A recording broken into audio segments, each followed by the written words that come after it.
Welcome to part 3 of our 6-part start to finish HEC RAS walkthrough, where we're also tracking a wish list for future versions along the way. We've wrapped up Australia Day here, so once again I'm wearing my Australian band t-shirt and my boonie hat for the blazing sun that we've had this week.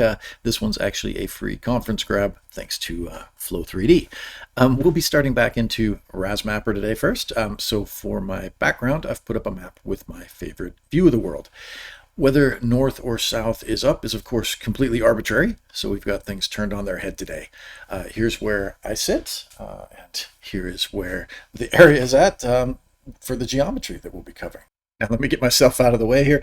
So far, we've set up our project. We've talked quite a bit about projections, like the one you see here in this map, and then looking at our outline, we pulled some terrain into RAS Mapper. For now, we haven't added any water yet, which means so far everything that we've covered in RAS Mapper could actually be useful to anyone working on any project and not just the water people. So in this part, we'll cover the setup of a geometry where we'll need to start thinking about where the water is going to go right from the very beginning. So we might have to dig into some intuition or some engineering judgment for people with some experience under their belts. But for those new to hydraulic modeling, it might take a bit of guesswork or trial and error initially to try to set up your first model. Frankly, though, even people with 40 years of experience or more still do a lot of trial and error when you're first setting up a project. So you'll probably only set up the project once. You'll go through these first steps that we covered in parts 1 and 2 one time, but then starting with this part, the rest of these bits, number 3 through number 6, they're going to be a loop that you just iterate through over and over again until you're happy with your model. Now, I do look at viewer comments, and I do realize that I go too fast sometimes, especially for those who aren't native English speakers. But hopefully you're able to pause, repeat, or adjust the playback speed for anyone who wants to be able to follow along and make their own model. So let's start by going back to our schematic. So far, we've got a PRJ file and a RASMap file. Next, we'll be looking at making a GO1 file. So if you want this document for reference again, you can download the PDF workshop guide. I'll link to that below. You can see it here, but back to the schematic, all of the files that we'll be dealing with here are text files, and you can edit them in any text editor, as long as you don't have them open in HEC RAS at the same time. So if you go to Windows Explorer, you should be able to see the PRJ and RASMap files here. If you double click on the PRJ file and pull it into Notepad, you'll see that there's really not much to it at the moment. It's just the units and the description. Likewise, the RASMap file that you see here is just the projection and the data sources so far, and it's all in plain text. So when we make the GO1 file in this part, and then the UO1 and the PO1 in the next parts, they'll just be text files as well with readable lines, which shows why it is easy to apply customized scripts to these files. So before we get ahead of ourselves with that, let's talk about what we're going to put into our geometry. For today's demo, I thought we would stick with something fairly simple. So since we're looking at Disneyland, maybe I'll try switching to my Cal hat. I'm thinking we'll try setting up a model with an existing condition and a proposed condition. Maybe we'll put in some sort of hydraulic feature. Now, if you've ever been to Disneyland, you're never supposed to see the outside world from inside the park, which is, I think, why they put this berm around the outer perimeter when they first designed and built the park. Now, I've heard this was just for visual purposes, but when you look at the early photos, it kind of looks to me like one of those ring levees, which, of course, as a hydraulic modeler, makes me wonder, would Disneyland's berm actually hold water like those levees? Well, let's go ahead and check it out in Google Earth and see if we can pick out a berm in the historical images. Now, this only takes about 2 minutes to give a try, but I think it's well worth checking. Sometimes you'll be able to pick up something that affects your model. Might be something that you'd otherwise be completely unaware of. So if you click down here, you can see that 1985 there. You'll get a time-lapse control, and you can see it changing over time. Now it looks here, you can pick out the berm in the older photos and then sequence through these ones.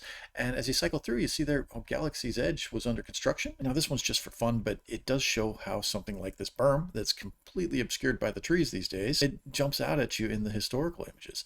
So whenever I start a real project, I always go to Google Earth like this and pull up the historical imagery, and then I try to see if there's something I should be aware of from the past. Might be a development, a forest fire, maybe bank migration, something like that. If I do end up seeing something interesting in Google Earth, which might have yearly imagery, I'll pull up satellite imagery from sites like this one, EOS. Usually you'll have to pay for these, but in a lot of areas, you can actually get a time lapse going back maybe 50 years. Sometimes they'll have weekly flight paths from Landsat or Sentinel satellites. Now, sometimes you only get partial coverage, like you see here, and unfortunately, floods usually happen in cloudy weather, of course. So some of the views of actual floods might be obstructed, and maybe you'll just see the aftermath. But there's usually still some good info out there that can help you put your model into context and maybe give you a good feel for any big picture changes over time. If you happen to see some flood extents, maybe you could even use those to calibrate your HEC RAS model. If there are any historical contour maps or aerial photos or even ground photos, I like to try to line them up with what's there today. So I always do this for my work, but I've got to admit sometimes I do this just for fun. Like these photos here that show some pretty heavily altered waterways. I've got about 50 other shots like this comparing old photos and 100-year time lapses from Google Earth at this link here, if anyone's interested in that. So I know this is a bit of a sidetrack and might sound off topic since we're supposed to be building a model today, but one of the main things that we do with our geometry in a real HEC RAS model is to pick out the coverage area for our modeling extents. And if you know a little bit about the historical context, it might help guide how you cover some of the floods that might affect your project in the future. So the Google Earth time lapse of Disneyland only goes back to 1985, but here's an earlier photo. So it looks like this might have been watertight at the time. I've tried to match here in Google Earth with the same view from today. You can see what it looks like here, and there are actually only a couple of parts of the original berm that are still there. So no, I guess it won't hold water, at least not anymore.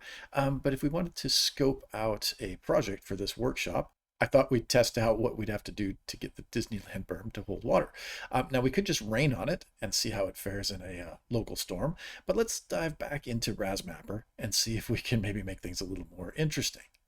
Now in the last video, we left off with this view of Disneyland, but our detailed terrain data extended out to cover the Santa Ana River, which is just to the east of Disneyland.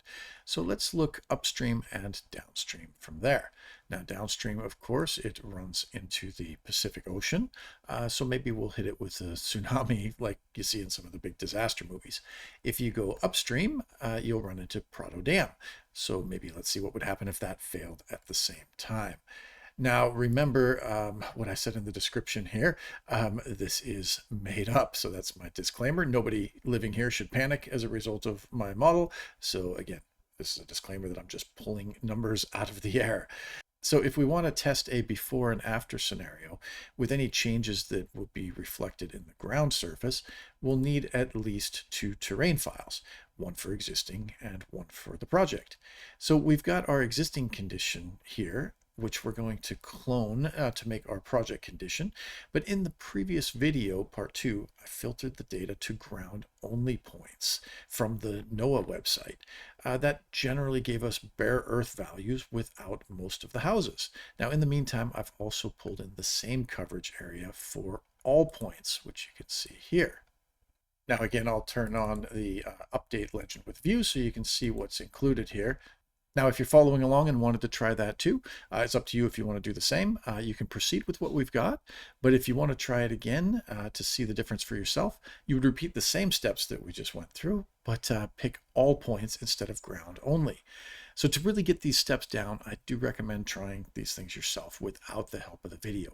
So when I'm teaching a class, we actually go through every step at least 3 times. So the first time through, I will demo it, and you can see the end goal of what we'll be doing. Then we step through it together at a pace where everyone can keep up and follow along with their own model, kind of step by step. But then finally, and most importantly, we have all the attendees do it on their own, and I'm only there to answer questions if you get stuck. Because getting stuck and getting unstuck, that's where the learning actually happens. If you just click on something that you saw me click on, there's zero retention. At least for the classes that I've taken myself, I can't remember any of the steps that I actually watched somebody else do unless I've tried it myself and beat my head against the wall when I get stuck. So if you're learning these steps for the first time and you want to be comfortable with them, I'd recommend stop, repeat, try it again without the support of the video. So that's up to you. But if you are new to this, I definitely challenge you to try that now. So if you go back, download the all data layer from NOAA, then pull it into RasMapper individually as its own file, and then do it again, but pull it in as a stacked terrain on top of the 10-meter data set. And that's what I've done here. Now, for reference, I've also filtered the 1 arc second data. That's the 30-meter data, and I pulled that in here. So if you're going to be using the stacked terrain at different resolutions, sometimes it's worth checking the individual files here. So I like to draw the inside perimeter of the data source where there's an overlap just to make sure. So let's look at where we had detailed coverage. To do that, I will plot the stitch tin edges here. And then around the outside of that, I'm going to turn each one of these things on, use my measure tool, and let's just go around the perimeter where we might have water going from one terrain surface to the other. And when I double click here and check my profile plot, you'll see then a comparison of what these look like. Now this actually looks pretty good. Sometimes you'll see a uniform shift of like 2, 3, 4, 5 meters where you have to apply that when you're making your terrain as a vertical conversion. So if you do see a big change, especially where water is going to be flowing from one terrain data set to another, you may want to apply some smoothing. And that can help you avoid some artificial obstructions or waterfalls. So here are the steps I took when I actually downloaded the 30-meter DEM set. Now I wish you could filter it in the very beginning because I had to wait for it to find all 18,000 of these, even though I knew I was only looking for the 30-meter. But when I selected that and I grabbed these, if you have a look here, the file size here, it downloaded 152 megabytes worth of files. But when you add these up right here, it actually is 152 kilobytes. So when you compare that, we're actually off by a factor of 1,000. So moving ahead, there are a few data sets here that I grabbed from outside the recording. Totally up to you if you're following along, whether you want to grab these as well. I'm going to use the new stacked terrain with all points for the rest of my model, but you can do the same with the ones that we left off with here in part 2. Now for myself, if it's available, I like to grab both data sets, filtered and unfiltered, so that I can at least see the differences where things have been interpolated or voided out from the original survey. Now the raw data files, they can be really huge, but if it's available, I actually like to pull in the LAS files, .las. I'll pull them into Global Mapper or some other GIS program, and then you can filter it there to make sure that you understand what you're looking at and where the discrepancies might be. Now, as we see here in the schematic, each geometry file has a terrain file association. That's the little T here, one and only one. The land cover LC here is technically optional. I guess technically the T is optional as well, but for any 2D model, you're going to want to have the terrain association as a requirement. So now that we've got our terrain data added, we need to figure out which geometry we're going to tie it to. We'll start with a baseline geometry, one that represents the existing condition. And so that we can always go back to the original data if we need to, I'll make a clone of the terrain that we've already got and call it existing. So I'm going to move this one to the top. That's the one I'm going to be working on. I've got all the other ones off. Right click on it and hit clone terrain. Now I can replace the entire name here. Just to remind myself that this has the all points in it. I'm going to leave that part in and call it existing. Now when I clone this, you can see I've got a new terrain here. But if you go back to File Explorer, you can see that by cloning, you've made a new HDF and VRT file. So let's go under terrain, and we've got this one stored under the same one that the original file was under, NOAA 2 meters. And so now here under DEM all existing, that's the new name I just gave it, you can see how small these files are. The HDF and VRT have been added, but previously we had DEM all here, which had 14 megs here and almost a gigabyte of data right there. Now that gigabyte has not been copied over, so I get essentially the same file size for two files or two terrain surfaces that I had for one. So you're not actually repeating all of the individual elevation data points that are stored here in the GeoTIFF. So I'm now going to be working with this one. I'll move this one back up to the top and I will turn off the other one. Remember now, it thinks we're going to do some modifications because we've cloned it.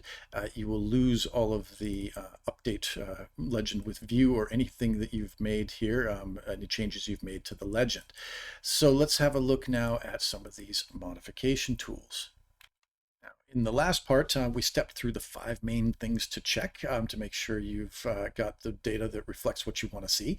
But now that we're going to associate it with the geometry, let's talk about how to fix these 5 things if they're actually not what you want. So if the features are in the terrain, how to take them out, and if they're out, how to put them in.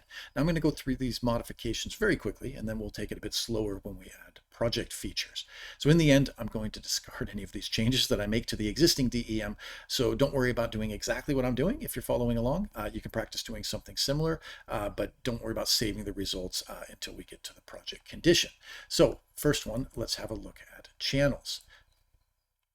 So in the Santa Ana River, we've got these berms here. I think bulldozers put these up. It would be interesting to see how the flow goes through these. But let's say the last flood washed these out, and you know better than the terrain data what's actually there. So let's talk about taking them out. So we would add this line here called channel, and we could call this remove buns or whatever you want to call these, and let's just draw a trapezoidal channel through here. This will also take out the no data values that you see right there. It defaults to a bottom width of 20. What if I made that 100? We should be able to see that effect right there and get that to be just about right and take out those berms. So I'm not going to do this perfectly, but it's going to take that beginning elevation point there and the end elevation point there, straight line it. We could add some profile changes here if we wanted, but that's one way to smooth out a channel. Trapezoids and polygons are easy to do with these tools, but if you're trying to burn in something that's a little more complicated, say you wanted to match this actual shape of the bed, the channel bed, you'd have to go with cross-section interpolation, which has been around way longer than these tools here. You can follow along with that method in part 1 of our terrain modification playlist. Now, how about levees?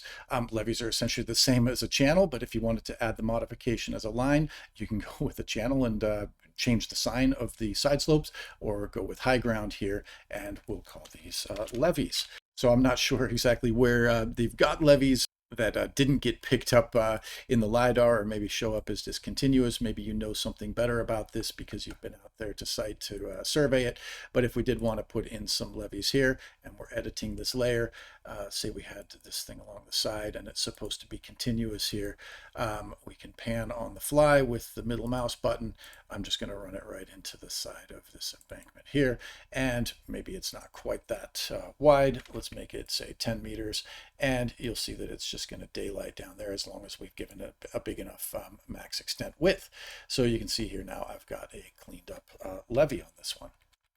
Now for vegetation, again, sometimes I'll check this against the aerial photo just to see what we've got.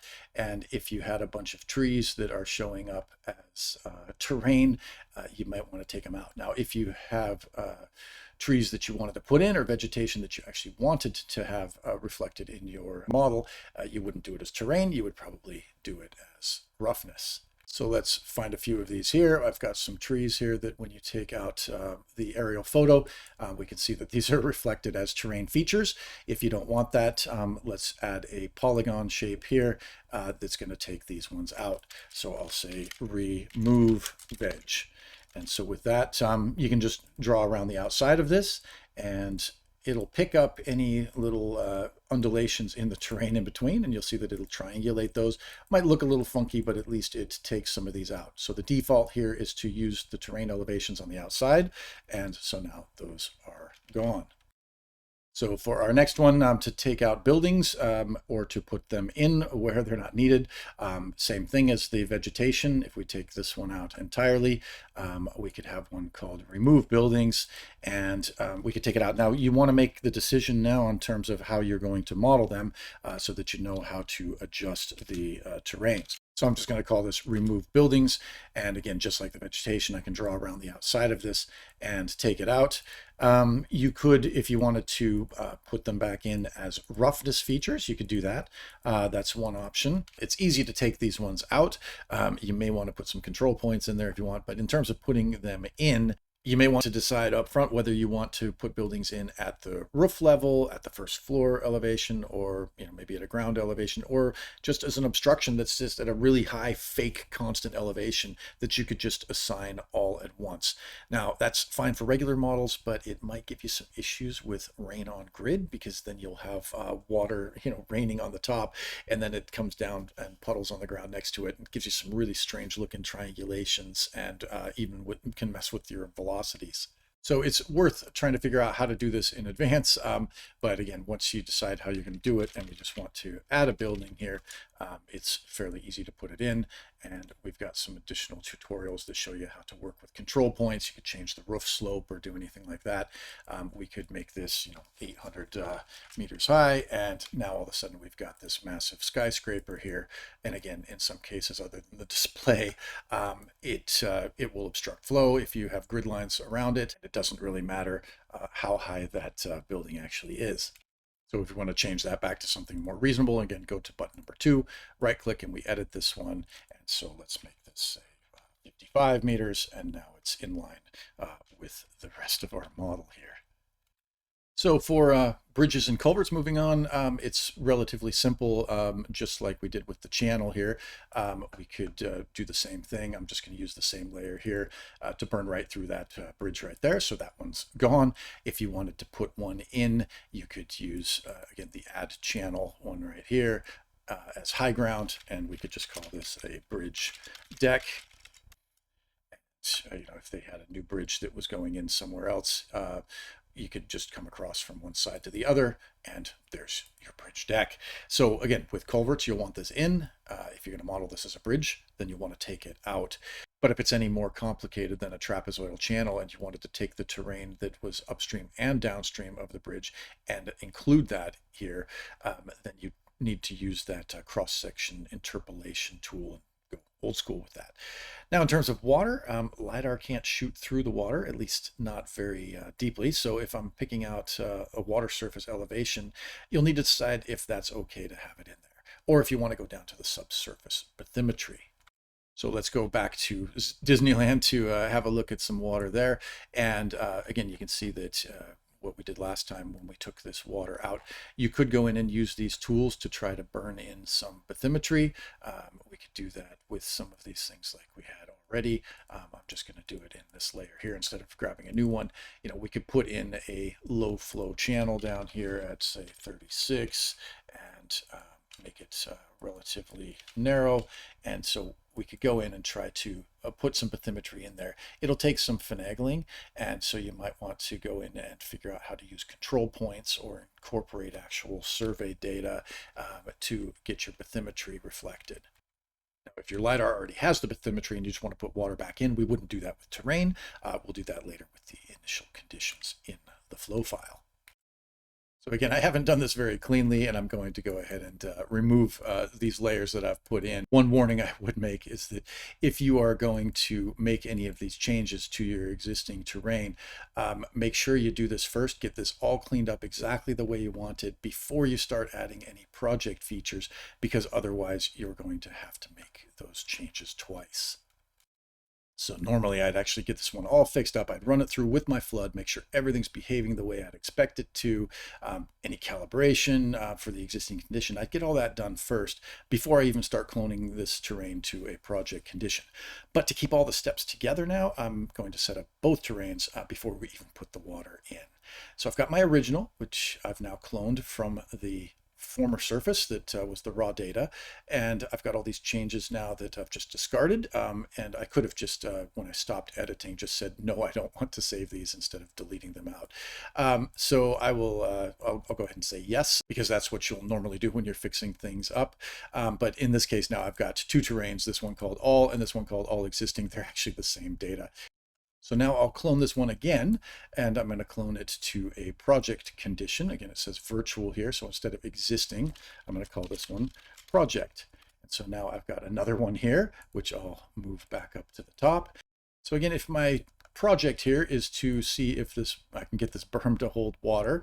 I'm going to try and go right along the existing berm's center line, and I would do this as a terrain adjustment. And then later on, though, I'm going to want to use that same delineation for break lines.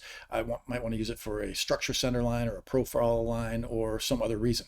So instead of delineating it every time and trying to trace it, which can get a bit tedious, my preference is to just define it once as a shapefile, and then I import that same shapefile every time I want to use it, and I keep the live one there and make any changes to that shapefile. So let's leave the terrain for a minute now and go into the features menu and talk about shapefiles. Now, for those corrections that I was making, I just drew them from scratch. I was just winging it, but there might be some features that you want to put into your geometry or your terrains, which you may already have as geospatial data for the project. Now, if that's the case, whatever format it's in, maybe a DXF, a DWG, a DGN, you'll want to convert those to shapefiles to be able to view them.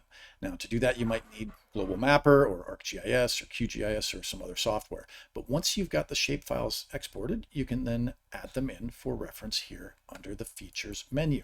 So this is the Add Existing Layer command here. Now, this could be anything. It could be gauge locations or flow paths. It could be the catchment or watershed boundaries, existing or proposed buildings, maybe the roadway center line. You might have exclusion areas that you need to avoid. Anything of interest, whatever it is, you can pull it in here and you would add it to your shapefiles folder before you even start. So speaking of shapefiles, here's our pop quiz for today. Is the word shapefile singular or plural? Would you say, or should you say, the shapefile is attached or the shapefile are attached? Maybe it's kind of like data.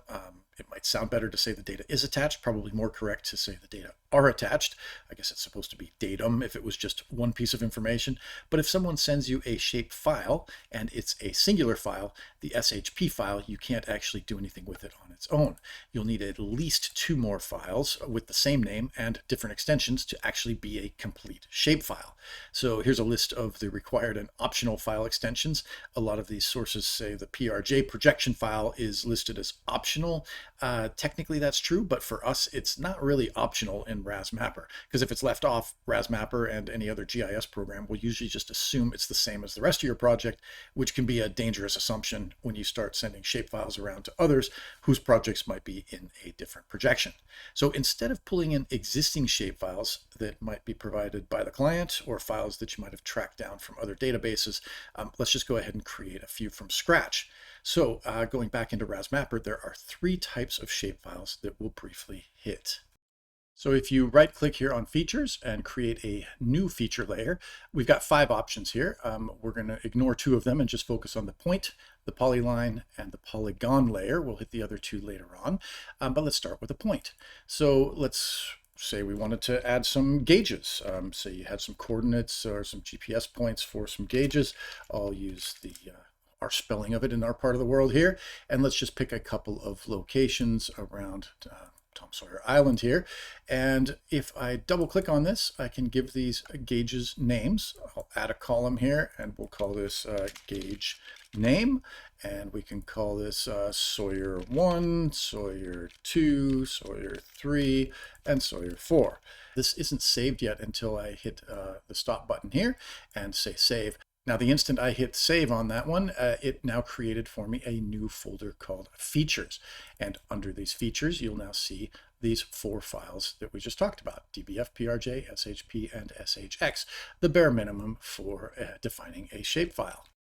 Now, play around with any of these options. If you double click here, you can visualize things and label things by their attribute. So I can go in here and choose the gauge name, put it wherever I'd like next to these gauge locations. And then that way, when I display that, you'll be able to see the gauge locations here. You could be a little more descriptive. So whatever you do, you can see that it's going to change these in real time. So you can also change the legend symbols, whatever you want to make these look like. I could make these blue like water. All sorts of options. We won't go through all of those here, but you have a lot of options at your disposal.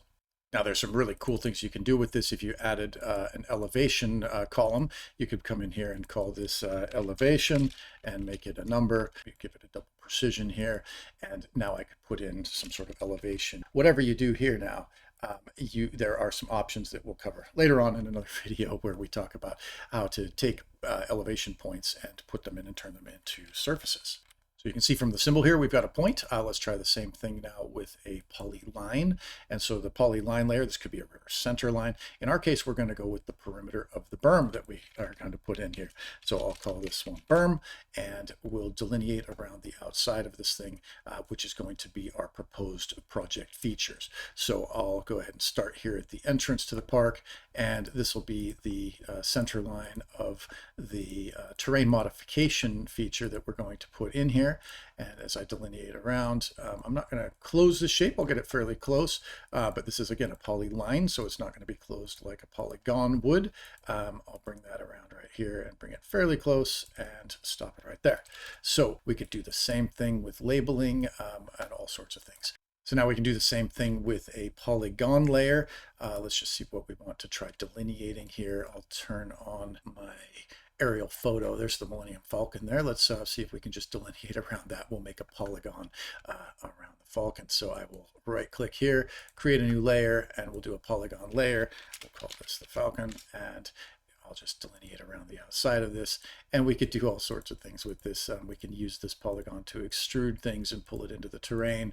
We could block out flow around it. We could use this as a brake line. I'll get the cockpit in there as well. And so we'll have some fun with this one later on. Now, one of the things that we used to get out of these layers is the actual area. And so if I click here, it's not really intuitive, but the feature parameters show up there, and you can actually get the area of coverage. So did you know that the Millennium Falcon at this scale covers an area of 491 square meters? Now that's a handy thing to turn on for any of your layers, like your polyline right here for the berm around the outside. If you wanted to see the perimeter of what we've just drawn, you can see right there it's almost 2 kilometers around. So it's really not that far around the entirety of the exterior perimeter of Disneyland.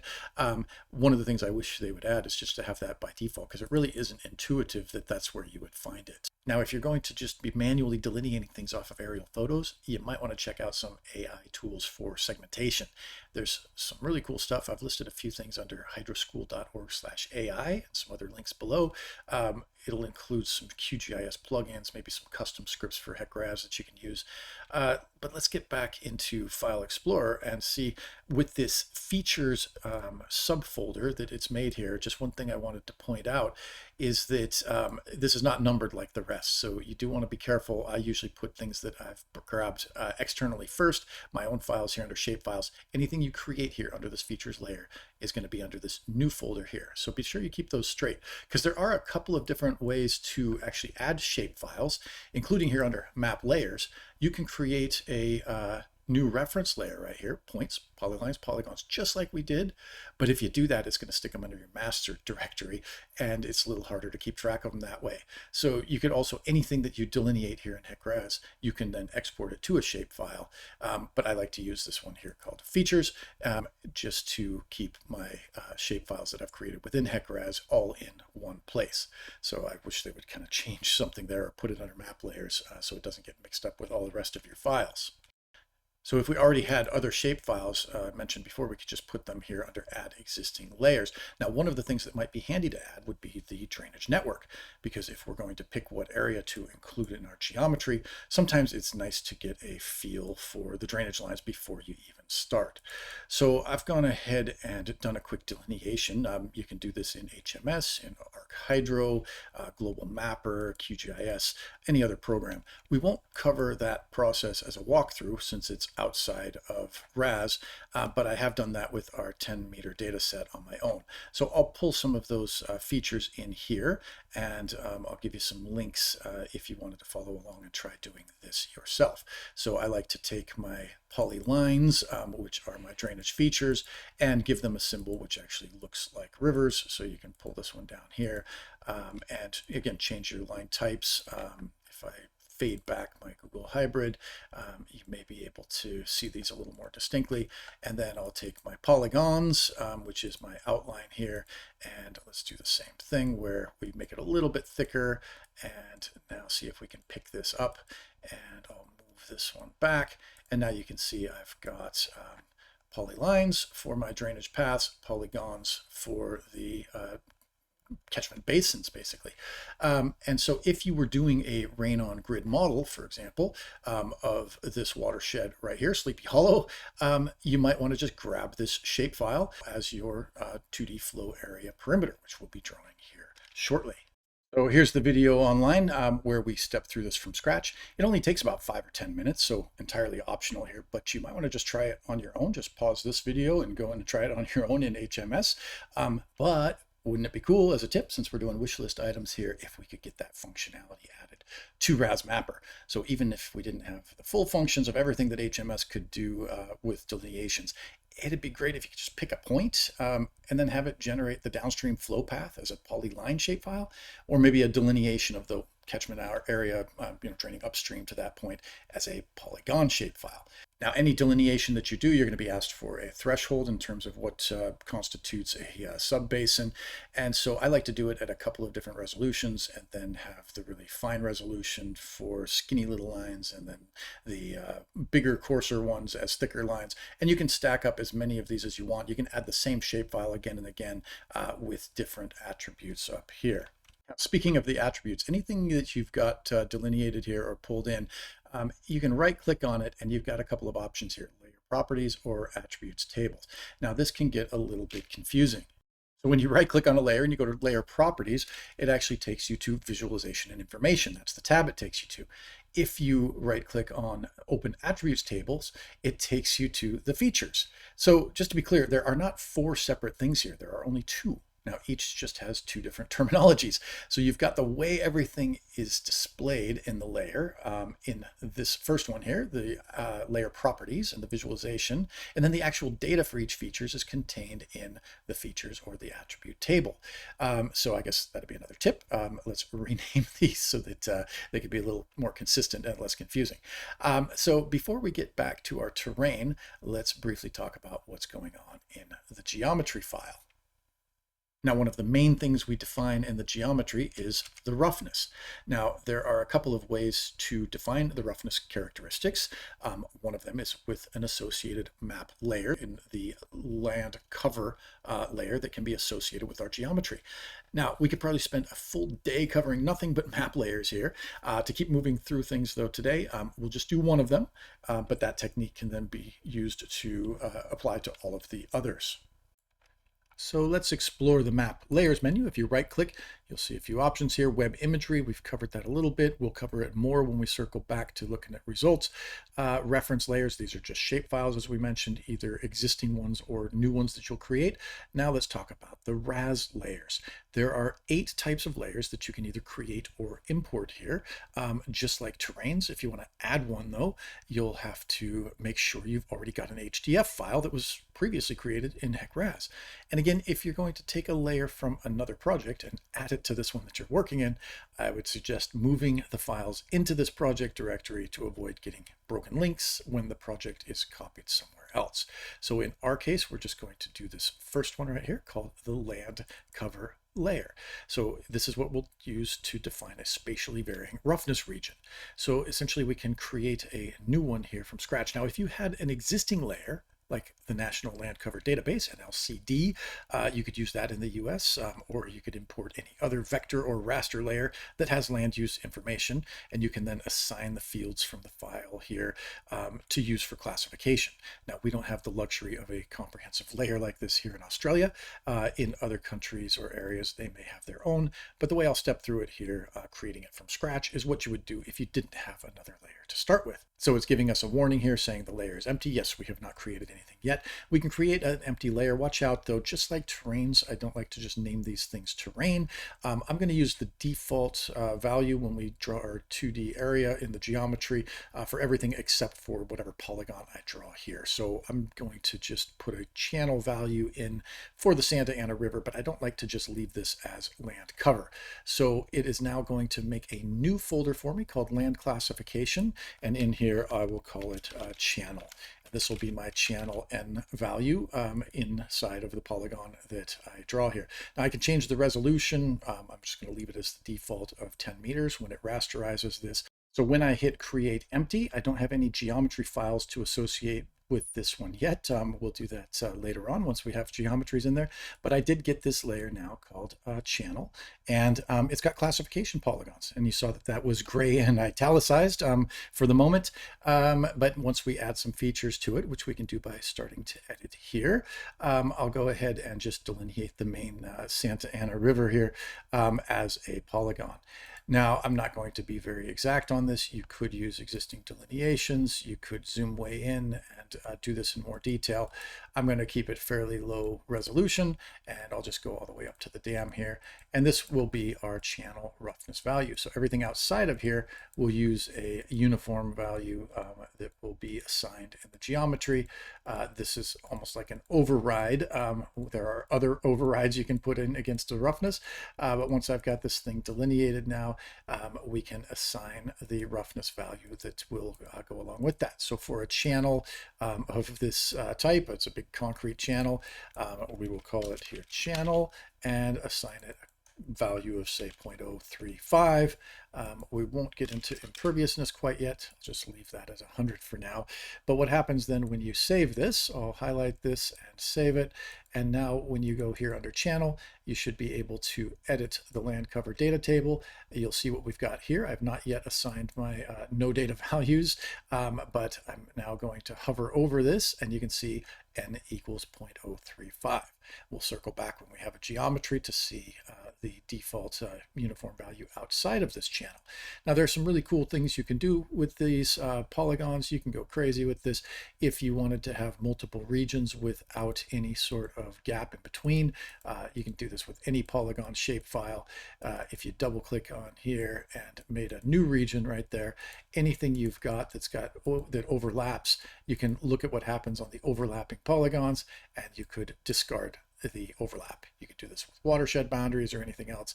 A lot of cool things you can do there. Look at the secrets of RAS Mapper full momentum podcast for a couple of other tips like that. I'll just keep it simple and use a single polygon for now, and we'll save that classification.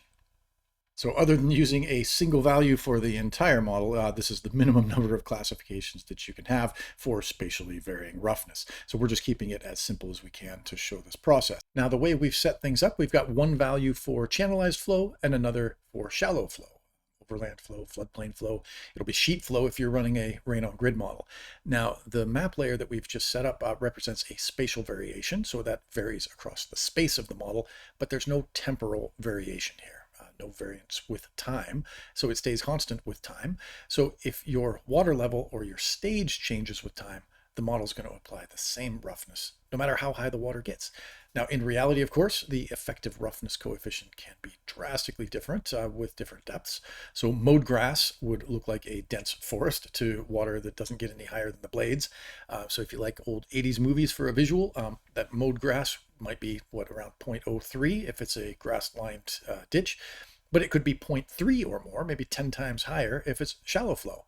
If you want to hear some background on why, have a look at the free Roughing It webinar that Chris Goodell and Robert Jaworski at H2O Metrics, they hit the theoretical background of roughness in that webinar. And of course, you can get a lot more complicated than our basic classification. And if you did want to try it yourself, there's another video here that I'll link to below covering how to fudge in some quasi depth varying roughness values, which is covered with raster results here. And then we do the same with vector polygon results in full momentum episode number 3. Now the hacks shown here, they do still have some limitations since they only apply to a single instantaneous depth at each cell. So this is probably my number one wish list item out of everything we've covered so far. And that's to add depth varying roughness to the functionality within HEC RAS. Now we'll touch on that again after we've got some results to look at, but let's first dive back into our proposed conditions terrain now that we've got the perimeter defined with a shapefile. So instead of delineating the outline manually, we'll go ahead and add a modification layer here as a high ground, and we'll call this one berm. And with the berm in here under the project, we can now, while we're editing, right click and import features. So this should give us a description or a preview of the shapefile that we've put in here. So under features, I've got this shapefile called berm. So it shows me the outline here. I'll go ahead and import it, and then let's zoom to that one so we can see where we're at.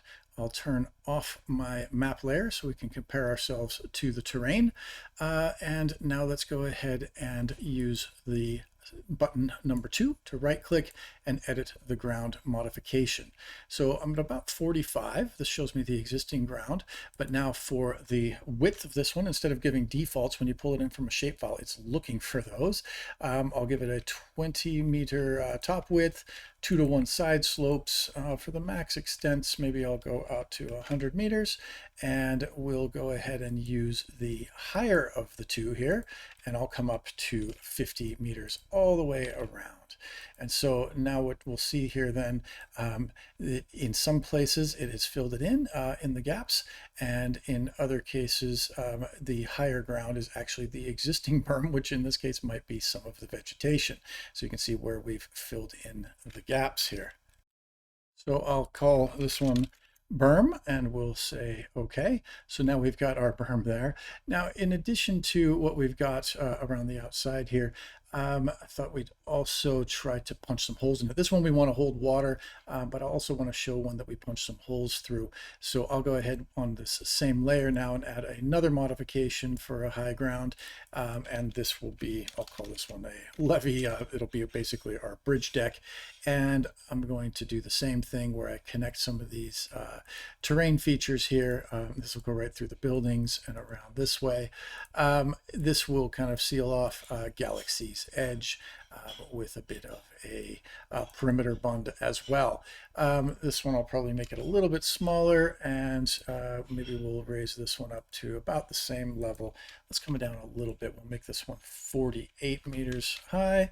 I'll bust some holes in it for some structures that will show, maybe we'll put a gated culvert down here just to show what happens when we do get some flow inside of here. Once you've got a feature drawn, you can always go back and double click on it and put vertices in, take them out, move them around. I'm going to straighten this out a little bit just so it comes right back through here, and then we'll just go ahead and put a bridge in through here and put a culvert in the other side. So with that, one of the things that also happens here is it does get a little bit strange if you do get too close on this one. So if I take this berm right here and try to line them right up with each other, see how that just got really weird all of a sudden and filled in everything. There are a few things that you can play around with here. So now you can see I'm differing from the shapefile that I got. You wouldn't want to put a gap in. Usually I try to go a little bit of an overlap here where it gets pretty close, but not quite exact. Better would be if we could make a polygon that had side slopes. So let's try practicing a few things here with different types of shapes. So I'll do the same thing here and import our Millennium Falcon as a polygon. So I'll go ahead and pull in a multi-point polygon layer, and I'll call this one the Falcon. And once that layer is in there, I'm going to do the same thing and import the features. And when I browse to this one, I will browse to the features subdirectory and pull the Falcon in. And so what I wanted to just show here is a couple of different ways that we can do this.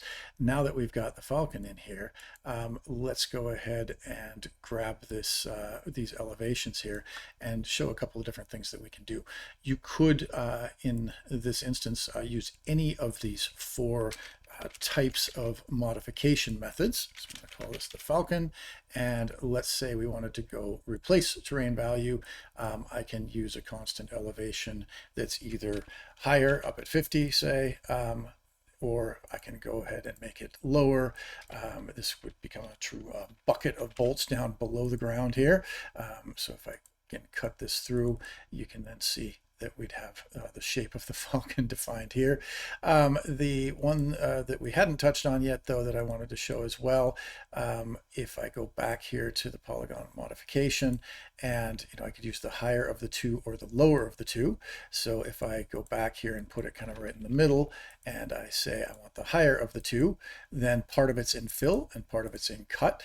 So you can see right here, it went up, and then this part of it got filled in. It's the higher of the two. And then if I come back in here and grab the lower of the two, which I'll do now, and we'll then end up with something similar where it is cutting off the top of this one, but then not using it as fill. So one's cut only, one is fill only. And then finally, the last one here that we wanted to show is if I go back to this one and grab add value to terrain. Now this one's a little strange. Like, what if I wanted everything here to be 5 meters higher than it was? Now, if I go in here and look at this one from where it was before, this is where we were. Now you see how the undulations are just 5 meters higher. Now the strange thing about that one is that when you go back into this one, it still calls it an elevation. So I wish they'd kind of change that here. It's not an elevation. This is a value, but maybe there should be an asterisk here that says when you have this fourth method on here, this is not an elevation. This is a difference. This is a differential in the height. So we could do the same thing with our perimeter bund here with our berm around the outside. If instead of being up at a constant elevation of 50, we wanted to go ahead and change this and say, I want it to be, well, let's make this 10 meters higher so it shows up everywhere.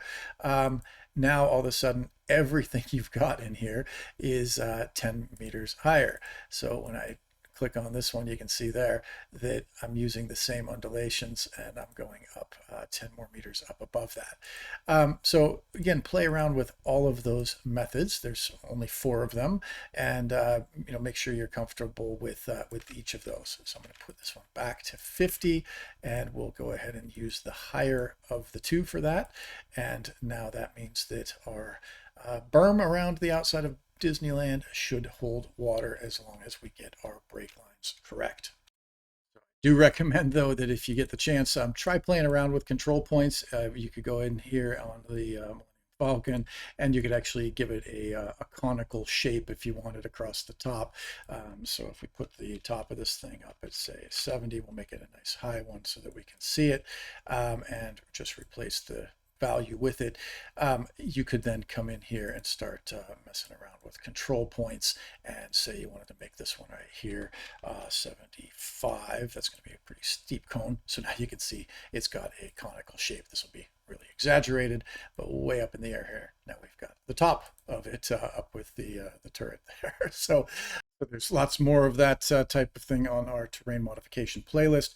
But again, the bare basics that I think everybody probably needs to be familiar with when you are doing terrain modifications is to be able to do polylines as cut, polylines as fill, and polygons as cut, and polygons as fill. Now you can get a little bit fancy and try to pop them together. That's one of the things I do quite a bit if I'm doing a waste rock dump. So if you wanted to take this berm that you've got here, let's bring it way up just so we can see it a little more exaggerated. If I bring this up to, say, an elevation of 100, then we can see this thing here. I'll make it a little bigger so you can get to the outsides, and now we can really see what's going on out here. If you had something like this and you wanted to fill in the inside, then maybe you'd have to go in and add a polygon around the inside as well. A couple of other ways that you could do that. And again, my preference would usually be to take this as a shape that's saved as a shape file, and then that way you're not kind of guessing at where these perimeter points go, and then you can line them right up with your break lines when we get into that. So say I wanted to do the same thing here and make it 100. Now I've got a shape here. I don't think I've gone out quite far enough. Yep, still vertical down at the bottom. So always check that. Make sure you've let it go far enough here on the berm. I will go ahead and make that a little bigger than my 200. Let's go to 300 here. Sometimes that'll start running into itself, but now you can see it's daylighting on all sides, and I've got this thing that's up in a big shape like this.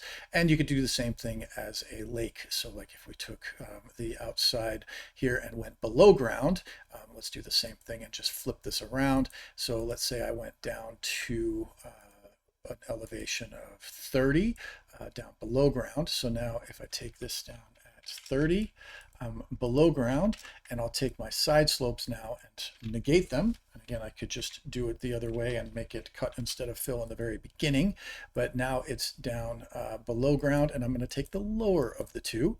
So now I'm down below ground, and if I then came and took this same shape, this polygon right here, and edited this and went down to 30 as well, well, now I have a big lake here. So if I grab that this way, now it's coming down at a side slope. Well, I've missed the side slope there, so let's just try that. See that? I've got a side slope on this. Again, it'd be a lot easier if you could just draw a polygon, bring it in as a modification tool, and give a side slope to that. So let's go back to what we had that we're going to use in the remainder of the project conditions models here. And I'm going to bring this up to an elevation of 50, and we'll make it the higher of the two and give it a 2-to-1 slope here. And again, I realize we're going fairly fast on this, but there are some other instructions available to you through that playlist. Here we are back to what we're going to be modeling for our proposed conditions terrain. So finally, we're almost an hour into this video about geometries, and we haven't even created our geometry yet, but most of our work is done already. So finally, let's get around to creating a new geometry. We could do it from the main HEC RAS menu here. There's the geometric data editor, and just do a file new there. In a lot of cases, there are two ways to do things in HEC RAS. One of the ways that I prefer here when I'm first making a geometry is to just do it all within RAS Mapper. So I will right click on this and create a new geometry. And so this one, I'm going to call it Disneyland existing, and the Disneyland existing one is then going to ask me which terrain do I want this to be associated with, and it will default to the first one. I'm going to drag down here and go to the second one because I want the existing geometry to be linked to the existing terrain. Now remember, we had a Manning's N layer here, channel, so I'm going to go ahead and associate it with that and say okay. If it goes blank on you, sometimes I just resize the screen a little bit and wake it up. And then we should see there are 18 empty layers here. And underneath of these, because I've already given it a Manning's N layer, that's the only thing that's going to populate. There are 18 other empty layers here, which you will not see until you can start editing. Now, my start editing button doesn't show up underneath any of these layers except for the ones that have something in them here. None of these empty layers can be edited yet. In order to get to those and to add features to these, you have to go to the name of the geometry and hit start editing. And again, there's always two ways to do everything. Some people prefer to use the buttons up here. Some people prefer to right click and use the ones here. Doesn't matter, it gets you the same thing. And now we have these blank layers. When they're italic and grayed out, that means there's no features in there yet. Now, the first thing that we're going to build here is a 2D model, but the first three things you see here are 1D features. So rivers and cross sections, those are 1D features. Storage areas, 0D really, but used primarily in 1D models. You can hook these to your 2D models as well. But we're going to start here with 2D flow areas. Now, I don't know why computation points, the last few versions, has always been black, even when there's no computation points in there yet.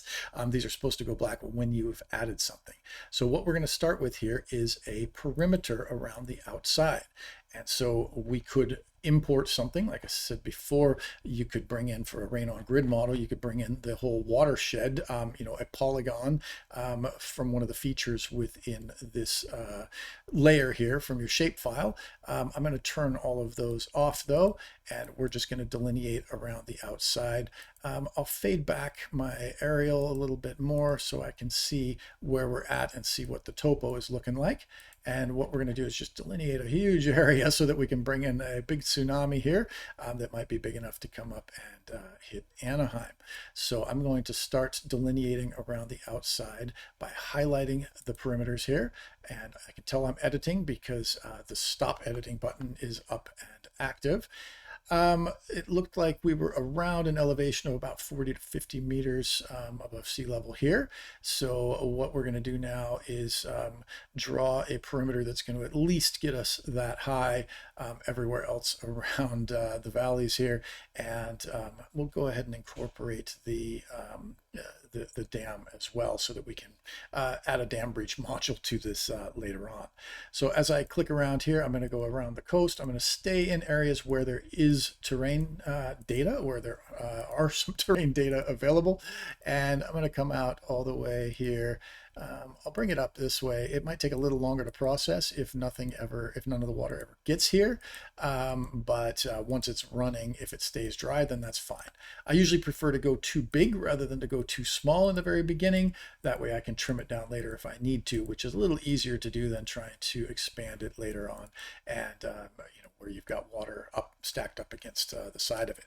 So I'm going to call this Disneyland. I should probably just give it something more descriptive for the area that we're in. I'm going to leave it at the default here of 100 by 100, and it does default to a Manning's roughness of 0.06. Now, whenever I review a model that has 0.06 as the roughness value in a final model, my assumption is that the modeler never really even thought about what it should be. Typically 0.06, it might be a good uniform value, but it's usually a little too low for sheet flow and for shallow flow, and it might be a little too high for channelized flow. So better to kind of differentiate that. I might raise that a little bit, maybe up to say 0.08 for some of the shallow flows that we might get up where all the buildings are and things like that, because our buildings are not in most of this terrain. So we might need to artificially increase this to account for it. Now, one of the main questions will be, how many points do I get, and are we going to be waiting until next week for results? Now, usually for typical laptops that people bring into class, a model that's about 30 or 40,000 cells might run in 10 minutes or 15 minutes, and that's what we would usually do. In this case, since this is just a recording and you can kind of pause it and let things run in the background, I might make a little more interesting model. If we went to like 200 or 500 meter grids, we probably wouldn't get the resolution that we want. This is almost 500,000 grids. That's quite a few. If they were all wet, that might take an hour or two to run. In this case, we're probably only going to have water in about half of those cells, so we might get our run times around 20 to 30 minutes. So you can regenerate that as often as you'd like, and what you can then do is zoom in and see what your 100-meter grids look like inside of our model. So you can see that if we used 100-meter grids, they would span across this berm. Now, there's a couple of things about the way HEC RAS computes things that I think are critical to understand at this point while we're setting up the grids and then trying to delineate break lines. So I'll expand my video for this part. When we defined our perimeter, we basically told HEC RAS where it will use the terrain data and where it won't. Now, here's where I start using kitchen utensils in our classes. I guess I'll have to turn off my virtual background for this one. There, now you can see what's actually really behind me. I've got these cookie cutters here that are in the shape of the continents. And I've got one here that's for Australia. I don't know if this is to scale, but I'll use this one to show what HEC RAS is doing with our perimeter. So if I take a tortilla, this could be cookie dough, it could be bread dough, it could be anything at all, and I take my Australian cookie cutter and I stamp Australia into it. This is essentially what HEC RAS is doing with our terrain. So everything outside of this perimeter that we've drawn is going to get discarded. What we're left with then is the cookie dough inside here, the tortilla inside of the cookie cutter, and that's the terrain that HEC RAS is going to use. Now, if you look at the edge of this, this cutting edge here is solid, right? It's just like the edge of the perimeter that I've drawn. You won't let a single drop of water through. It's going to be infinitely high, like an absolutely impenetrable glass wall, just impervious, until we punch some boundary conditions into it, which we'll cover in the next part. This is the only terrain it's going to use, and you're not going to want water stacked up against the outside edge here. That won't be realistic, and so you've got to take a good guess at what your perimeter is going to be. Now, the next decision that we need to make after assigning the exterior boundary is going to be the optimal cell size. So for this part, sometimes I bring along some kids' toys along with my kitchen utensils. This little pixel contraption here, you can make an image of your face or whatever else you'd like. If I cut in some channels here, this is like my digital elevation model with one Z point, one Z elevation for every XY, just a single one. I can't look at caverns. I can't get up in my nose in there. I can't have a top and a bottom to it. I get one elevation. Now, if these represent my digital elevation model pixel resolution, this then represents the computational grid.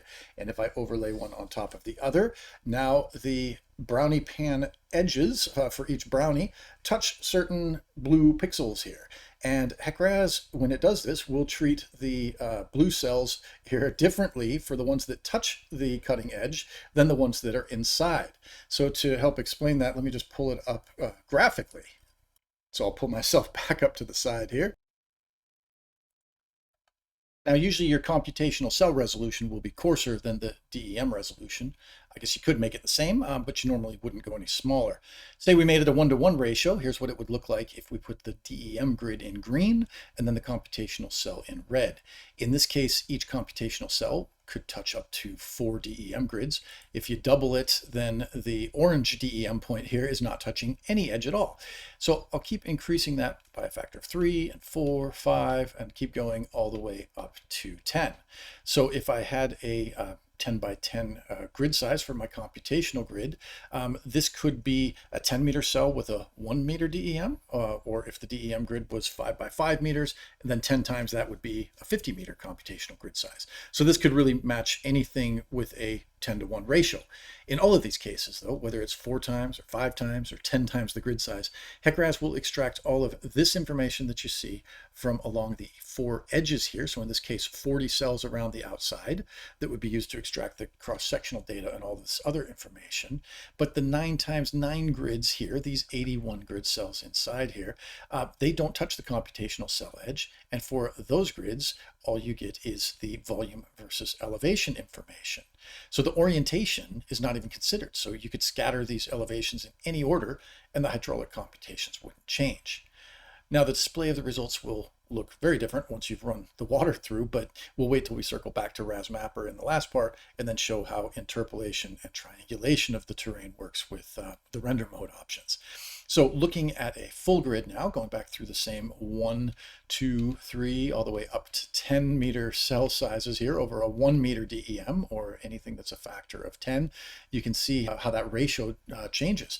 So there is a lower and lower percentage of the cells that are actually going to have cross-sectional data extracted, the larger your ratio of your computational grid to your LiDAR grid spacing is going to be. So now let's cycle back through here with an actual image in the background with the terrain data. This is the Santa Ana River we were just looking at. So at the 1-to-1 ratio, we're picking up everything, all of the detail. And then the larger we get here with our computational grids, you can tell inside of here then, if the orientation isn't going to get picked up, we're not going to recognize some of these features here. So when I get to the 10 by 10 meter grid cell, imagine what would happen if we rotated some of these things around. So in this one, for example, if you wanted to recognize this bridge deck, you'd have a bit of a problem. It's going to extract along each computational edge here, each face, you'll get the cross-sectional data. So it will recognize this at the underlying LiDAR resolution. But what happens then, say you rotated this? It's not going to behave any different hydraulically. So if this is going to look any different to the water than our original, then you better put in a finer grid spacing, or you better put in some break lines that are going to force some of these edges to line up with what we had. Now I'll link to some of the background resources on the HEC RAS Confluence site if you really want to geek out over what it's doing along each of the cell faces and along the cell points and at the cell center. But let's get back into our model now. So for our demo model, let's look at how many computational grids that we've got. If you double click on perimeters, you'll see some information about the perimeter itself. You'll see the Manning's roughness coefficient. We'll see the cell size in the X and Y direction. You've got a cool option here to generate it as a honeycomb. but you don't see the number of cells. If you want to see that, you've got to highlight perimeters here, right click, and we're going to edit the 2D properties. So you see this 100 by 100 meter space, and we've got almost 500,000 grid cells. Now you'll see million cell models or billion cell models with GPU computing. It sounds like HEC RAS may have that in the future, but for now, so we can get results today, I wouldn't go any finer than this 100-meter spacing. Now this will really depend on your system hardware. So once we're running things, if it's taking too long on your end, you can always come back and adjust the resolution here. Now, typically you'd start with a coarse grid to get some preliminary results and then maybe drop the grid as you refine the model. Now, it's a bit hard to see the berm that we've got here in this terrain. If you are following along, you'll want to decide whether to run your project conditions with the filtered or unfiltered data. At the risk of getting too many terrain surfaces here to keep track of, I'll show what these same features look like if we opted to go with the filtered data instead. So if I turn off my layers here and go back to the one here that was filtered to ground, if I clone this one, say I wanted to make some changes to the existing, so this was going to be ground points, and we'll call this one existing. I could go ahead and make any changes, any modifications to the existing terrain to get it to match whatever I want for my baseline, and then you could clone it again. Now, cloning it will copy any of the refinements that you might have made to it, so we'll call this the ground points, and then we'll call this project. So we have all points with the project and the ground points with the project. So let me move this back up to the top here. And what we can do now, if I made these adjustments to this one, we had our levee and our berm out here. I can take these same modifications now and copy them to this terrain here. It's going to default to the first one, and they'll be in order of the that you see listed here. So if I copy that through, now I've got modifications here, which I didn't have before. Let me go back in here again and turn on update legend with view.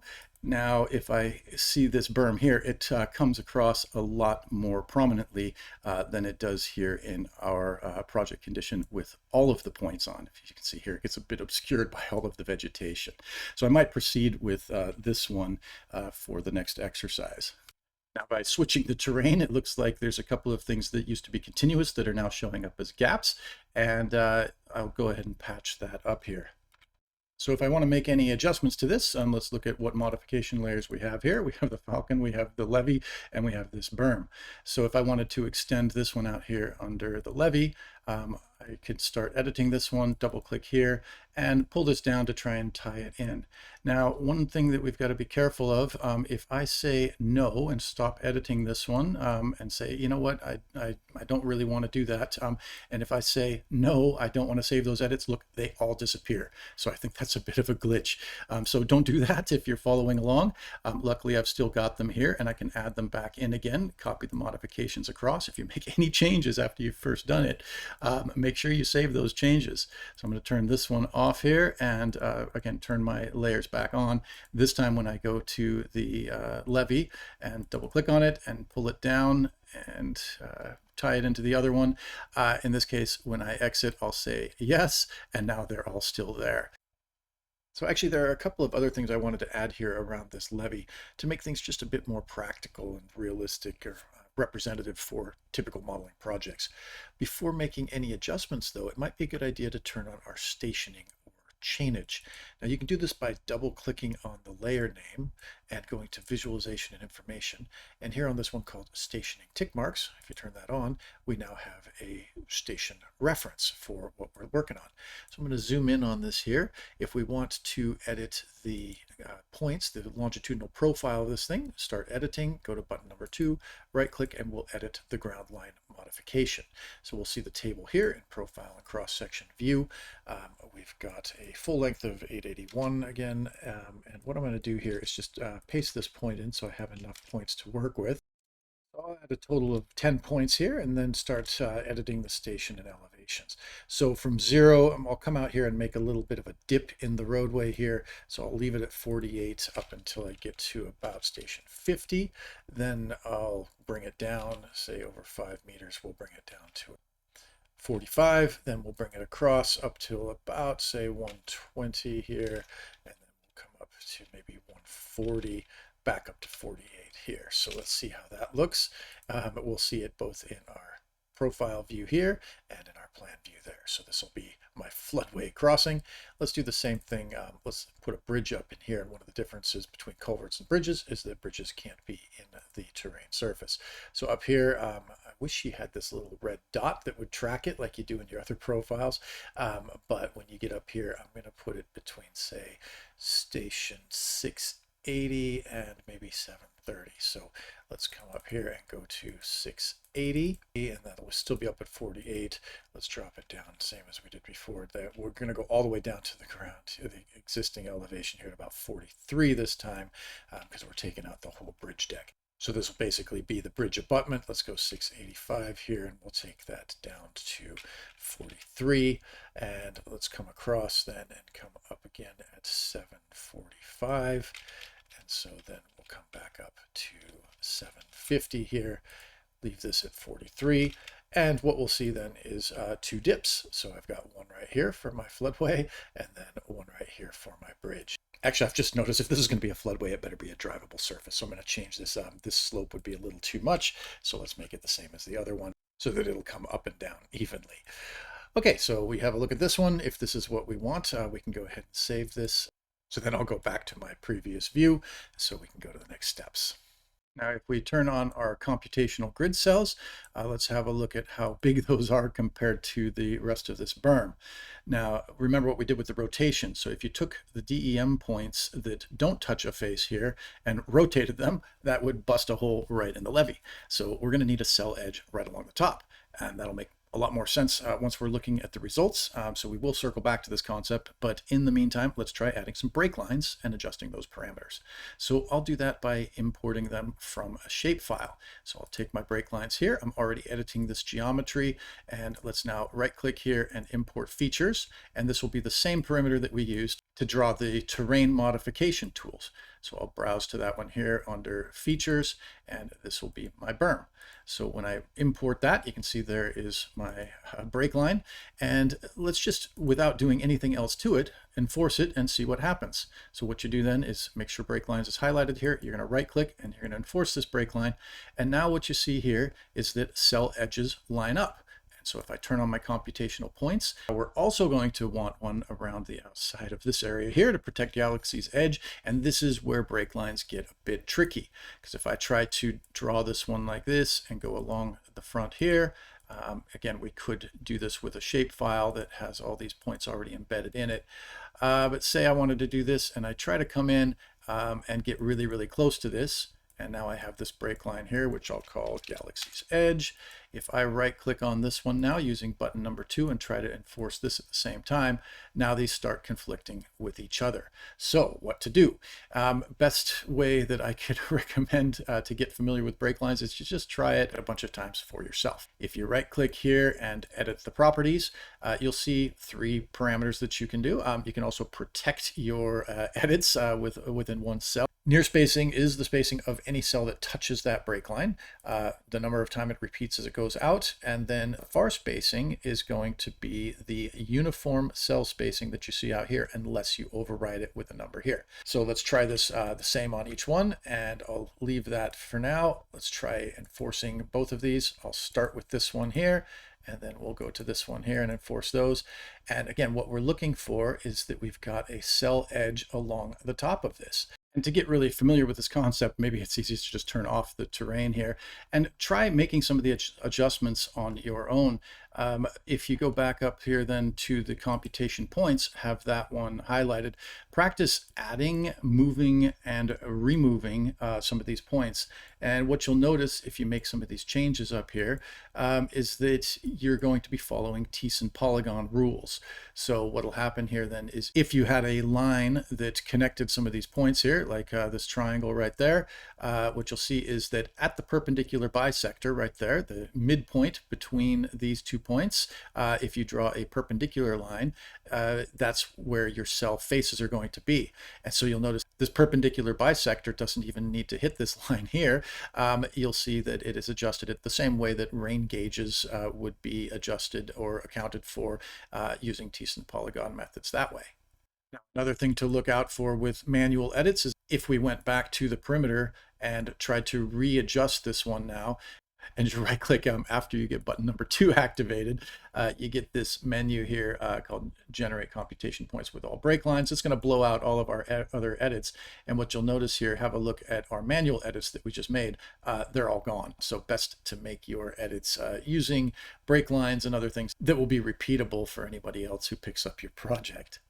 Now, in general, in a class, I tell people if they didn't get any red dot errors, which you should get familiar with here shortly, then break your model. If it works, then break it and then practice fixing it. So let's try doing that here. If we edited the break line properties and say, instead of going to a near spacing of 50, let's go to 10 on these ones. And then instead of allowing it to go all the way out to 100, which is what it's doing here, it's going gradually out to the 100 meter uniform resolution.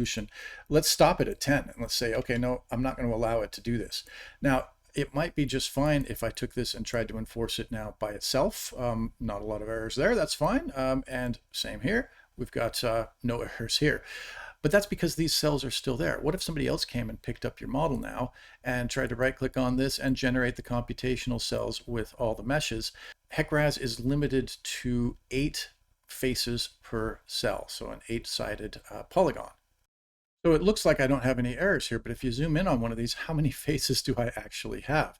So if I tried to stop editing this and save my edits, all of a sudden what we're going to see pop out here is for any cell that is trying to make more than 8 sides, we're going to get an error. These are the infamous red dot errors. You cannot proceed with any red dot errors. So I've got a bunch of them here. Few different ways that we could adjust those. We could go in and try to add a bunch of computation points. You can have a maximum of 8 cells. So you see I'm getting rid of some of these this way, but again, some of those errors will pop right back in later on. So that's kind of chasing your tail. You could come in here under the perimeters and 2 ways to do this: right click and say try to fix all meshes, or you can right click out here and try to fix the mesh and let HEC RAS try to do it automatically. And it may fix some of those errors without fixing some of the others, so you might have to repeat that process a few times. So I'm not sure why it said no fixes could be found. There are a lot of fixes that it could do here. Let's try it again, and we'll just keep repeating that until the errors are gone. So it's been adding a bunch of cells for me. It's actually the number of errors is going up in this case. We do want it to go down, but I've really broken this pretty bad by forcing it to not allow any further extrapolation beyond the resolution of my near spacing here. Repeating it a few times over and over. We'll see how we go here.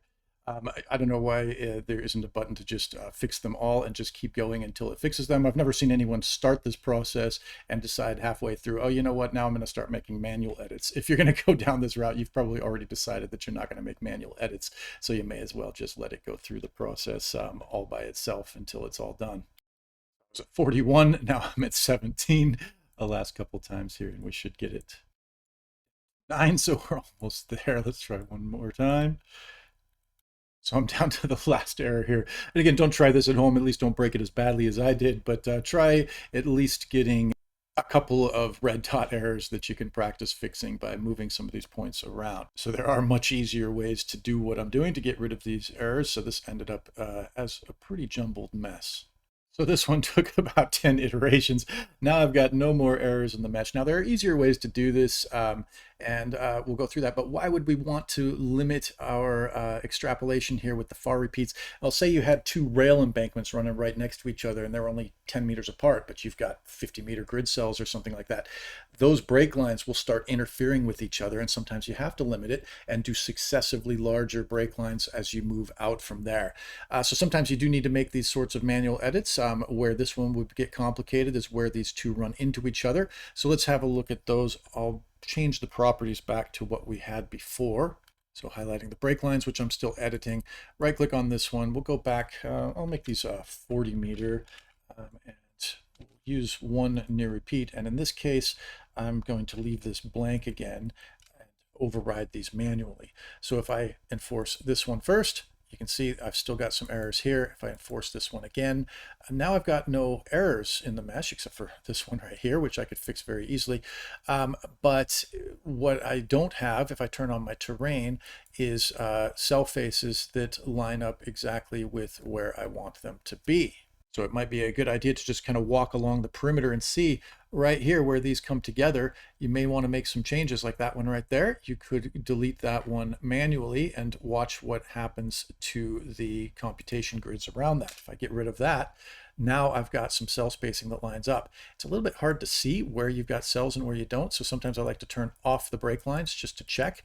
So in our case, if I turn the terrain back on, you can see that's probably going to be fine. So I've got cell spaces or cell faces that proceed along the top of this berm everywhere. So these are fine, but yeah, watch out for some of them that might be a little bit bigger. Here you might see the break line come in, and again, imagine rotating the cells that are inside of here at my lower resolution or my higher resolution of the grid points, and that would punch a hole right there in your levee. So if I turn that off again, have a look at the break line, you see that? I don't have a break line there. So any water that can get in here is going to be able to go over to here without honoring the elevations of that berm that's just going right there. So in this case, you could manually put another one in. And again, just practice making some of these manual edits. It's a bit of an art, I guess, to get it where you want it to be. But if I put a computation point in exactly opposite this one, think about your T's and polygons. Now I'm going to have a perpendicular bisector there. So go all the way around, make sure your berm is going to hold water. Here we've got a little glitch, but it looks like it's done that one just fine. So I do have one more in here, which I could solve by putting in an extra computation point, or I could solve that by right-clicking and going to fix those points automatically. Let's have a look at this one here. Looks like I still got an issue here around the Millennium Falcon. I'll make one point here about the relative sizes of the things that you want to see. Say you had a bridge pier in one of your models and you wanted to actually get it to obstruct flow. We're going to need cells that are small enough where we've got a cell edge around the outside. So say I wanted to bring this one in as a refinement region. I could do that here. We drew this one manually, I think, as a shapefile. So we could bring that in as a refinement region, which is just a break line that's a polygon, basically. It's a break line around the outer side that gives you some additional options for what to do around the perimeter and on the inside. So I'm going to do this here, but it's going to be at a resolution that we can't really use. So this is just for reference. We're not actually going to put this one into the model. It'll just show the relative differences, though, in some of the cell sizes if you wanted to account for small shapes like a bridge pier in the same model as the rest of your floodplain, which can be really challenging. So if I wanted to import a refinement region here, import the features, and I'll go back to my features layer here, or my features folder, bring the Falcon in, and let's import that one. Now I've got a refinement region here, and think about how far we are now from this edge to this edge. That's only 20 meters. So what would my cell spacing be? Let's try a couple of different things here with the region properties. Again, just play around with all of these, see what it does, and then you can figure out how big you're going to want these. So say I went 5 by 5 meters on here. I could have the perimeter spacing be different. Let's go with a 2 meter spacing around there with 2 near repeats just to show where it's going to go. And I'm not going to let this go out any further than, say, 10 meters because otherwise it'll extrapolate out to the 100 meter. Now let's enforce this region and see what we've got. Now I could have water coming up here and recognizing the outside of this and going around this. But if I'm trying to run this at the same resolution or the same model run as my 100 by 100 meter cells, 500,000 of them, you're going to want a separate model that has these ones in it. So if I go back to my computation points, get rid of some of these ones here with these errors, I'll put one right there on the gun turret. So now I've got a nice clean refinement region here. And again, I'm just doing this here to point out what all of these parameters mean. There is your 2 meter cell spacing that repeats a couple of times. Let me go back here to my refinement region properties so you can see what we're looking at. We had a 5 by 5 spacing, but that's inside, right?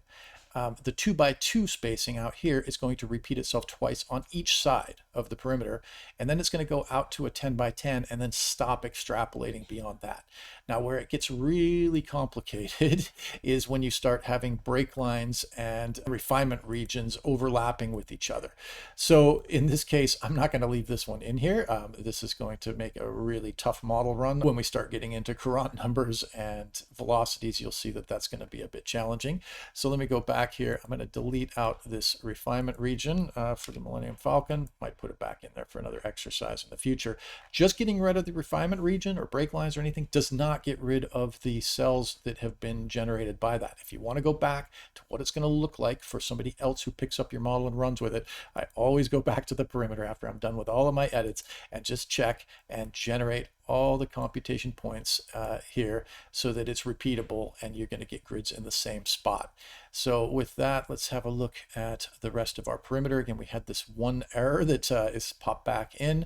I could do that with a refinement region on the inside so that that error doesn't come back. We can do as I say and not as I do here. I'm just going to add one here to get rid of that error. And then let's go back and take out the ones here that are causing us some grief along the outside edge here. So I do want to make sure that we've got some cell edges going right along this side. Opposite this one, I could either delete that one. Let me see how that does, or come back in. And again, let's just always have a look afterwards with your terrain off and your break lines off. Are the cell edges going to be along the top of the features that you wanted to show? And in our case, again, just walking around the perimeter, it looks like we're going to hold water. So with that, let's move on to the geometry itself. So I've got an existing conditions geometry, and I've got a proposed condition and existing condition terrain surface. So now we need to go in and save our geometry under existing condition. I've drawn cells here and cell alignments that are for proposed features that are in my existing conditions model. And I'll actually do that quite frequently because sometimes I like to have the cells for comparison. I like to have the cells in the same place, even if there's no proposed conditions feature there. It's not always possible. Sometimes your existing and proposed conditions terrains need to have separate break lines, but I'm going to use the same one here, and I'm going to take my existing geometry now, and I'm going to save it as a proposed. So instead of calling it a copy here, I'll call this one the project. Now I've got two geometries and I've got two terrain surfaces that those are going to align with. Now be careful, when this one pops up automatically, it's always going to refer back to the very first one that you've got there. In our case, that works. Existing is existing, and proposed, we're going to go back here and call it the project. I'm going to use the ground points for these just for clarity. Again, feel free to use the one that is all points, which is, we've been kind of going back and forth between those. For our Manning's roughness, it's going to copy when you save as. It's going to copy the associations that you previously had there. So it would be good if whatever you're working on was the one it defaults to. Sometimes people start making changes when this layer associations menu pops up and they're making it on something that they had not clicked on here. It goes back to the first thing by default. Actually, one more quick warning here. If you were to use this drop down and make a change here, say I wanted to make this project, so now I've got them both referring to project. You see that? If I hit exit instead of close, have a look at what happens here now if I go back into it and manage the geometry associations. See how it didn't make the change? It only makes that change, if I go back here to project, if you use this close button. Now when I go back up here and do the same thing, right click on this and go to geometry associations, you'll see that it has now accepted this one. One thing that happens though, some people's windows don't include this close button. So I haven't figured out exactly when that happens, but in every class we've got at least one or two people that don't see the close button here and it just stops there. All they've got is exit. So if you want to get a workaround for that one, all you got to do is hit tab, and then it's going to take the change. And even if you don't have the close button and you exit now when you go back in here and go to the geometry associations, you'll see that it has accepted that change right there. So again, just a quick tip to get that fixed. I think it's a bit of a bug, but there is a workaround, so it's not really a big deal. So now I've got my terrain association set. I've got an existing conditions geometry, a proposed conditions geometry. We've got an existing and a proposed conditions terrain surface. For now, we're going to go out of RAS Mapper and we're going to open up the geometric data editor. So I've closed RasMapper. It didn't prompt me to save anything. You could do a file save on RasMapper before you exit it, but I would make sure you've got RasMapper closed before you go in and edit the geometry, which you can do two different ways. You can edit geometric data here or use button number 3, and that's going to pull up your geometric data editor, and it'll go back to a default terrain that you see here, but it won't have any of your geometry in it quite yet. If you want to see the geometry that we were working on, you have to go File, Open Geometry, and now I've got two G files, a GO1 and the GO2 existing in project. I'm actually going to start with the project one because I'll put a culvert and a bridge into that one. When you open it up the first time, right now you can see that it's entirely opaque. You can't see anything below it. I've never seen anybody want to keep this setting there, so I wish they would just change this. Under your view options, it's going to default to have on the fill-in storage area and also the 2D points. Usually I just turn those off. Anytime now when you open up the geometric data editor with this installation of HEC RAS, you won't have to do that again. Another thing you'll notice if you try to use your middle mouse button to zoom, it's not going to work. You can use the middle mouse wheel to zoom in and out. So that'll work just like it did in RasMapper. But if you want to pan around, you got to hold Shift down and then left click. What you'll notice though is that you're still constrained to wherever the geometry is. If you wanted to go a little further and see what's going on outside of the geometry that you've drawn, you'll need to go to View, Set the Schematic Plot Extents, and then you could go to Set Computed Extents. That'll take you all the way out to the edges of the terrain. Now you could just zoom in and then pan around wherever you'd like. You can't go any further than the edge of the terrain though that's associated with this particular geometry. So again, a couple of tips to maybe get those set by default, because there are a lot of times when you'll be just up against the side and want to scroll a little bit further across.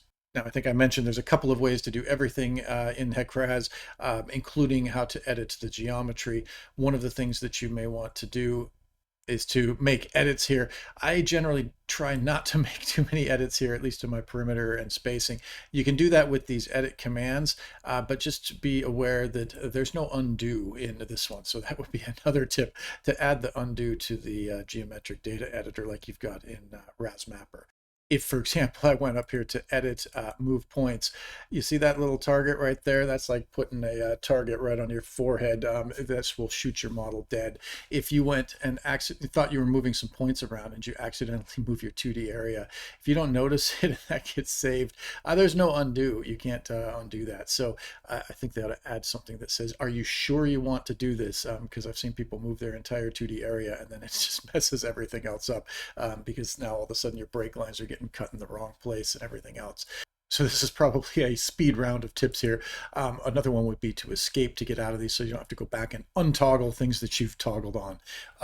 RAS 2025 will have probably some of these things solved, but in the meantime, while we've got two different interfaces, one's 32-bit, one's 64-bit, you'll notice some distinct differences between trying to make edits in the geometric data editor versus trying to make them in RasMapper. So you'll see a lot of the buttons up here. These are tools to make new features, and then some of them are the same identical tools down here, which are the editors. You know, get familiar with all of these, get familiar with the menus. We're only going to hit a few of these. A lot of these things I like to do in RasMapper, but one of the things that I like to do right here in the geometric data editor is the structures. So as our last thing, we've been going for quite a while today, but as the last thing, let me just add two very simple structures here so that we can get a feel for how you would do culverts and bridges a little differently. Now you notice here this terrain that's in the background that it's associated with, it does not recognize what's in RasMapper at the moment. If you want to wake it up a little bit, sometimes you got to hit this little map button here. This used to be our GIS functions, all the ones we had. And if you had the terrain on, let's turn it off and turn it back on again. And then you'll see it come on with those updates, updating the legend with the view. So I'm going to do two basic features here as structures, hydraulic structures, and I'm going to do these very quickly. It might be a little too quick to follow along with, but you may want to pause and try it yourself. There are full 1 hour or 2 hour other vodcasts and episodes where you can see culverts and bridges done in a little more detail. So what I'm going to do first is just put a culvert right through this one right here, and then we'll do a bridge up to the north. So the first thing I do when making a culvert, I'm going to hold control down right here, and I'm going to trace the barrel center line from upstream to downstream. So I'm going to start right here on this side, and I'm going to put a culvert barrel through to the other side. And so when I double click here, I get a couple of dimensions, and I'm also going to get a profile line where I can see the elevations of the ground at the upstream side and the downstream side. But the main thing that I get out of this is the coordinates, and I can either cut or copy the coordinates here to the clipboard, or I can just select this thing here. I'm going to hit Control C, and now what we're going to do is go in and make a SA2D connection. Now you can see these buttons here, they look a little different. This is a storage area, a 1D, or for a 1D model, I guess, or a 0D storage area with a connection between going to a 2D. What we're going to do is though put this structure right here, right inside of a 2D area. And so even though the buttons don't really represent what we're doing, this same button is used to do this all within a 2D area. So I'm going to click on this button here, and again, looking downstream from left to right, that's the orientation that we want to use. I'm going to come along the break line up from the top of the floodway and down the other side, and I'll call this one floodway. This is the Australian definition of a floodway. And so now I've got this structure that my barrel center line crosses. So again, the barrel is not the structure. The structure is the line that the barrel crosses. And so I've got this one saved to the clipboard. Now that I've created it up here, I'm going to edit it down there. So I'm going to take this one here and make sure that my terrain surface right there is my weir. So the first thing I'm going to do is cut the profile from the terrain, replace that there, and now you can see that this is my weir that the flow has to get over. Now when I hit culvert right there, I'm going to go in and add the barrel GIS data right here that I've just copied. I paste that down there. It recognizes where it's going to cross this line. And let's go in and add some of these details. So it's about 25 meters long. I get that from the length of my line. That's my barrel. I'm going to make this a box. Let's make it say 8 meters across and maybe 1.2 high. So a 1200 high box. What's the entrance loss? You can hit these question mark buttons to get a little more details. If it was protruding, you might have a 0.9. I'm going to go with a 0.5 here. Manning's N, let's make this concrete. I'll make it 0.015. Now pulling my terrain profile back up, the upstream side, I'll take that as an elevation of 42, and I'll bring this down to 41.8. Actually, I'm going to go below ground just to show what's going to happen when we run this. So I'll take it from 42 and I'll bring this one down to say 41.75. So I'll go 42 here, 41.75 there. And when I hit OK, we should see it now represented both in the plan view here, or in the cross-section view here. And when I exit out of this, we'll see the barrel now in our plan view. So that's a very quick tutorial of how to do a culvert. We'll get a lot more detailed in some future videos. The next connection I'm going to make here is the bridge. So I'll hit my SA2D connection button there. Again, upstream to downstream, left to right. So I'm going the opposite direction here, and I'll call this my Galaxy Edge bridge in this case. And so for this one now, I don't have any center lines to put in there. I'm just going to click on this and edit the connection. And so what I'm going to do here to this bridge is use this drop down, and I'm going to take a bridge. This is a 1D bridge basically. And what we need to do for any data to show up, we need to define what the deck is. And I can't remember, I think I made this a 10-meter wide deck. So let's do that here. And I'll put some cross sections upstream and downstream of that one. So I'll say 10 and 10. If I close this out, you'll see where it has cut these sections. So there's a lot more detail on these things. I like to actually have cell edges line right up with these. In this case, because my cells are a little bigger, I don't have that. But what I'd like to do now is go back to edit the connection, and let's put a bridge deck in. So I'll go say to 46.5 right here. From station 0 all the way up to the end station, which is 82.74 right there. So I'm going to go from 0 to 82.74. And as the high chord, I'll go up to 48. And the low chord, I'll go to 46.5. And I'll use the same thing upstream and downstream, 46.5 here. And then I'll copy upstream to downstream. So if I do that and hit OK, then we should see this bridge deck show up in the cross sections. So now what I'll do is go in, let's put a pier in here too, just because we can, so that we can see it here. I'll click on pier, and let's bring it up from say 42.5 here. I'll make a 2-meter wide pier, and we'll bring it up from 42.5 all the way up to an elevation that's up in the middle of this thing, 47, and I will copy upstream to downstream, and as the center line, let's just put it right there at say 42. I'll hit OK, and now we've got a bridge pier in there. A lot of other things we could do here on the bridge modeling approach. We could add the momentum method, a couple of other things we could do, allow it to do both pressure and weir flow, some coefficients that we'd need to put in if we're going to do that. I'll leave it as simple as it can be for now, but you will need to tell it how high to go when it makes its table. So what's the highest you'd ever want your water surface elevations up here when it generates its tables? Let's put that in here. I'll put it up at 50. I don't think we'll get any higher than that. So with that, we'll cover these in a little more detail. Once the model runs, we should be able to have a look at some of the results here, and we'll see how these behave, how a culvert and a bridge behave a little bit differently. So I know this last part was a little bit of a whirlwind, but at least it gives you something to follow along with. Entirely optional. You can leave these out if you want and still go through the tutorial and maybe hit them in more detail with some of the other tutorials later on. One of the main things that we would do inside this geometric data editor would be to assign boundary conditions around the outside. Now, because boundary condition locations are tied to the boundary condition values, which is flow technically, I'm going to cover both the locations and the values in the next part, part 4, which will cover flow files. Now, we did a little bit of a speed round here with some of the tips. I'll just add a couple more before we close out for the day because they relate to culverts in some cases. I think it would be good if, when we're putting these culverts in right here, if you just laid it down along the ground, if there was a way for it to just automatically pick up these invert elevations off the ground, or if they're below ground, what you'll see when you run it is it will raise it to the level of the ground. But if we could have a function where you assign it the elevation and then it actually puts a hole in the ground there so that we can drop it down into the inlet at that elevation. Sometimes there's some vegetation or some other blockage there, but the invert itself might be cleaned out. So there are times when you'd want to do that. It'd be nice to have that option. So that's one of the tips there. Also, multiple barrels. I've got some places where I've got 60 culverts of the same size, and I've got to put the GIS coordinates in there for all of them. So I've got some CAD routines and some Excel routines that'll do it and get me all the coordinates.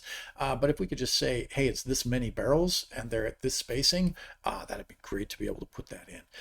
One other thing, it doesn't really relate to the culverts, but some grids, I know in ToothFlow you can just rotate your grid. Sometimes it might be a little more convenient to have these cells already lined up with a rotated grid. So I think that'll do it for now. I promise the next two will be shorter when we talk about flow and plan. And even though we went on for a while, I mean, I tried to pack as much in as we could here, but we've really just barely scratched the surface with the basics in terms of, look at all these other menus you have available to you. So I hope some of this has been helpful to you.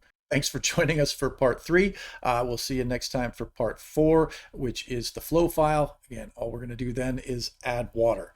So we do appreciate any feedback. Come back for the next part, and we'll see you then.